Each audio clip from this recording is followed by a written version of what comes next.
Artichaut est une nouvelle revue de création littéraire dont le but est de publier les premiers textes de jeunes auteurs et autrices.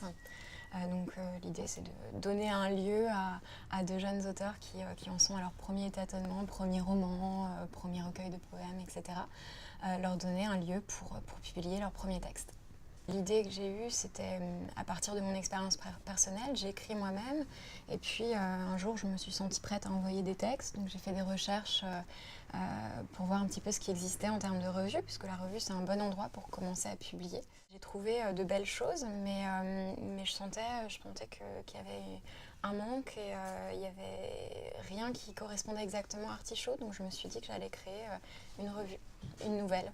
Je mets une citation au début de chaque édito, mais c'est pas à partir de cette citation qu'on choisit le thème. Donc on est plusieurs, hein, déjà, on est 7 au comité de lecture.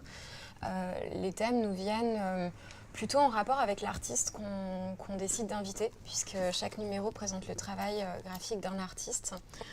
Donc non, on part plutôt d'une image. Par exemple, pour le numéro 2, j'étais en contact avec cet artiste, Sang Won-ho, qui est un photographe coréen. Donc je regardais son travail à partir de portraits et je trouvais que c'était une belle interrogation de la notion de personne. Je trouvais que la notion de personne était une bonne notion pour cadrer un petit peu et donner des pistes de création aux jeunes auteurs et autrices. Le nom Artichaut m'est venu... je ne saurais pas trop vous expliquer comment, parce qu'en fait, il m'est venu et j'ai mis des mots dessus ou je l'ai expliqué après. Tout le monde me pose la question, pourquoi ce mot artichaut? Effectivement, ça prête à rire, ça reste en mémoire aussi. Et généralement, je réponds, pourquoi pas? Et là, les gens me racontent leurs histoires d'artichaut et c'est très drôle et ça part dans tous les sens et ça me plaît beaucoup. Donc on m'a parlé d'un musicien de jazz dans les années 30 qui s'appelait Artichaut, un musicien américain. On m'a parlé d'une expression qui dit que l'artichaut est l'aliment du pauvre parce qu'il en reste plus dans l'assiette après l'avoir dégusté qu'avant. Pour ma part, l'artichaut, je trouvais que c'était un signifiant très intéressant parce que l'artichaut est humble, il vient de la terre et en même temps c'est un objet assez sophistiqué. C'est un objet de la vie de tous les jours et en même temps il a une architecture assez complexe, il a un fond, il a un cœur, il s'effeuille. Donc j'aimais bien ce contraste-là, je trouvais ça intéressant aussi pour filer la métaphore effectivement au sein du volume. Donc on a fait un rabat couvrant pour que ça s'effeuille aussi. On a au cœur de l'artichaut un cahier couleur qui présente le travail d'un artiste. C'était très important pour moi que ce soit une revue graphique et qu'il y ait du visuel. Moi, dans ma pratique personnelle, je travaille beaucoup à partir d'images pour écrire. Je sais que c'est le cas de beaucoup d'auteurs. Au moment de l'appel à texte, on donne un visuel. Donc, pour l'appel à texte numéro 2, on avait mis cette image-là, ce portrait de Sang Won-ho. Certains des auteurs qui ont été sélectionnés m'ont avoué après qu'ils avaient travaillé vraiment à partir du travail photographique de Sang Won-ho. Ils étaient allés voir son site et s'étaient inspirés de ça pour écrire. Et j'aime beaucoup cette idée d'une communication entre les arts. Chaque texte est accompagné. On propose un accompagnement qui peut être soit un lieu, un film, une musique. Voilà, pour faire vivre les textes au-delà du volume.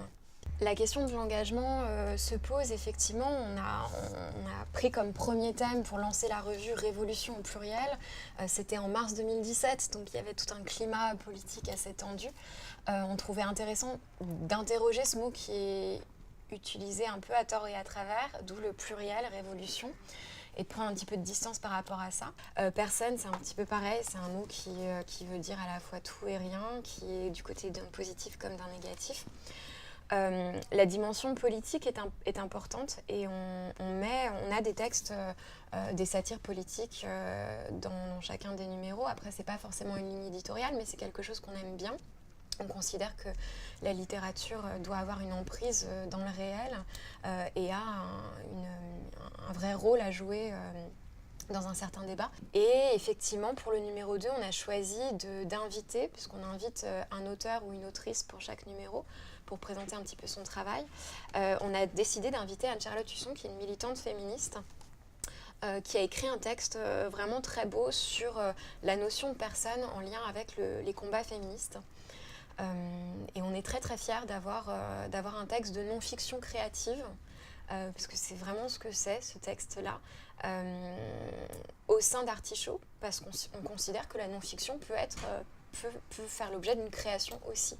Venez nous voir, on sera au Salon de la Revue pour la première fois cette année, dans quelques semaines, le 11 et le 12 novembre. On fait des grandes soirées de lancement. Nous, on est basé à Paris, donc c'est à Paris, mais on espère être de plus en plus représentés en province. Et puis voilà, venez nous voir, répondez à nos appels à texte, venez voir le site, dégustez les artichauts, faites-nous vivre, voilà.